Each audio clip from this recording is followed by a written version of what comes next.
History is never neutral. It's written, rewritten, remembered, and forgotten.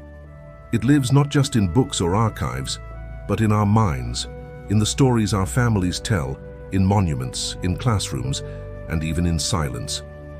When a nation confronts its past, the stakes are profound. Who gets remembered, who is forgotten, and who decides what becomes part of our collective memory? Before we begin, think about this. Every textbook, every museum exhibit, every national holiday reflects choices. Choices about what to remember and what to erase. If you're interested in exploring this delicate and often contentious terrain of historical memory, subscribe to our channel. Your support helps us investigate how nations, institutions, and communities grapple with the legacies of war, occupation, and intervention. The victims of history are often the first to be forgotten. Their stories can be uncomfortable, inconvenient, or politically messy. Families might recount them privately. Communities carry them quietly. Yet, these memories are absolutely essential. They bear witness to injustice, suffering, and incredible resilience. Without them, history risks becoming a sanitized story, stripped of its human cost.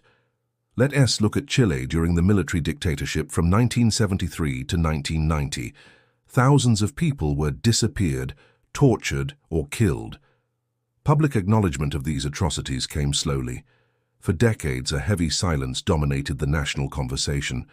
The testimonies of survivors clashed with political narratives that were pushing for stability or a clean slate. Memory itself became a battlefield, a struggle between truth and denial, recognition and repression. We see similar dynamics in how Japan and the United States remember World War II. The bombings of Hiroshima and Nagasaki, the fierce campaigns in the Pacific, and the post-war occupation are all remembered very differently by each country. Japanese textbooks often present a narrative that centers on civilian suffering, resilience, and the sheer horror of war. American accounts, on the other hand, tend to emphasize strategic necessity, victory, and the act of liberation. Both narratives hold truth, but each one omits or downplays aspects that might challenge national identity or pride.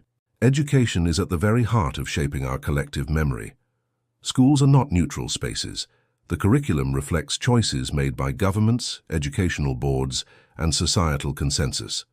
Textbooks present carefully selected events, frame causes and consequences, and assign moral weight to historical figures and actions. What students learn, or what they don't learn, becomes embedded in their understanding of history, shaping their attitudes toward justice, responsibility, and their own identity for a lifetime. Memory is also contested through monuments, museums, and public ceremonies. Statues, memorials, and museums do more than just commemorate. They tell a story and assert authority over how we interpret the past. The placement of a monument, the choice of what to display in a museum, or the focus of a national holiday can elevate certain narratives while pushing others to the margins. These decisions are deeply political and often spark intense debate. This is where national memory and victim memory can clash. Governments might seek reconciliation, stability, or a unified narrative that smooths over uncomfortable truths. But victims and their families often demand something else: recognition, accountability, and justice. The tension between this official memory and lived experience shapes a nation's politics, social cohesion, and cultural identity. In some cases, this gap is bridged through truth commissions, formal apologies, reparations, or educational reform. In others, it persists for generations. The United States offers another case study. The Civil Rights Movement, the internment of Japanese Americans during World War II, and interventions abroad. Each of these carries a legacy of both memory and forgetting. Public consciousness often elevates some stories while marginalizing others. Media coverage, public commemorations, and political discourse all influence which stories gain prominence and which remain in the shadows. This silence, erasure, and selective memory can have profound consequences.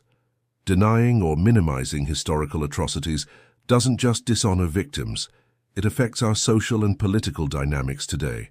Unacknowledged grievances can fuel resentment, perpetuate inequality, or distort our national identity. On the flip side, acknowledging past wrongs, no matter how painful, can contribute to healing, reconciliation, and moral growth. Technology and digital media are adding new layers to this. Online archives, video testimonies, and digital storytelling allow victims to share their experiences with a global audience. Social media campaigns and virtual memorials can amplify voices that were previously marginalized. But this digital space is also flooded with misinformation, propaganda, and revisionist narratives, creating a complex ecosystem where memory is constantly being negotiated, contested, and reshaped. International examples highlight these dynamics even more. In post-genocide Rwanda, memory has been institutionalized through memorials, education, and national policy.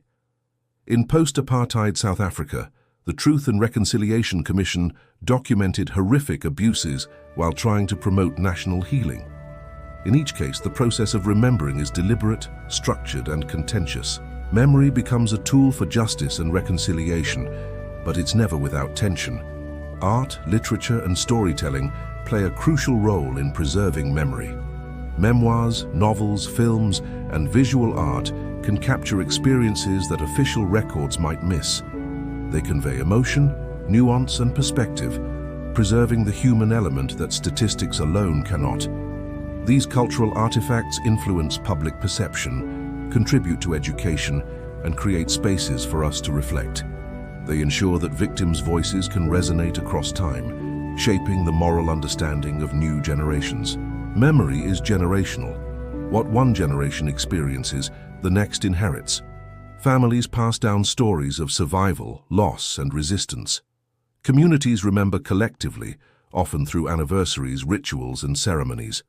These practices reinforce identity, transmit important lessons, and maintain an awareness of historical injustices. When that memory fades or is suppressed, communities risk losing their cultural cohesion and moral grounding. Governments, educators, and citizens all share a responsibility in shaping historical memory. Transparency, acknowledgement, and access to information are critical. Public discourse, scholarly research, and media reporting all contribute to a more balanced understanding. At the same time, we have to be vigilant to prevent the distortion, politicization, or erasure of uncomfortable truths. The ethics of memory demand our active engagement. Think about the survivors of conflicts and interventions. Their testimonies carry a unique authority and urgency. Listening to them, preserving their stories, and integrating them into our public consciousness is an ethical imperative. These accounts humanize abstract events, connecting cold statistics to real lived experiences. They remind us that history isn't just about strategy or politics, it's about human lives.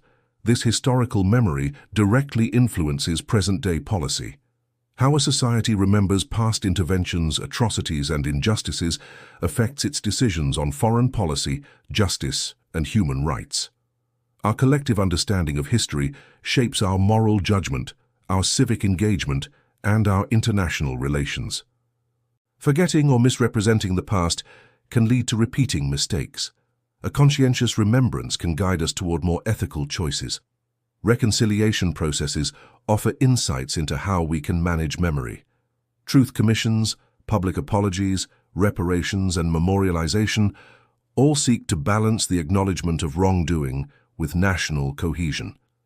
They don't erase suffering, but they validate it, creating frameworks for justice, healing, and dialogue. When managed ethically, memory becomes a tool for societal resilience and moral development. But memory is fragile. Political pressures, social convenience, or ideological agendas can easily distort these narratives. Victims' voices can be marginalized, uncomfortable truths can be downplayed, monuments can be removed, archives closed, and textbooks rewritten. Erasure isn't always a deliberate act. It can result from simple neglect, ignorance, or the passage of time. But each instance diminishes our collective understanding and our ethical responsibility. Education remains the most powerful tool we have.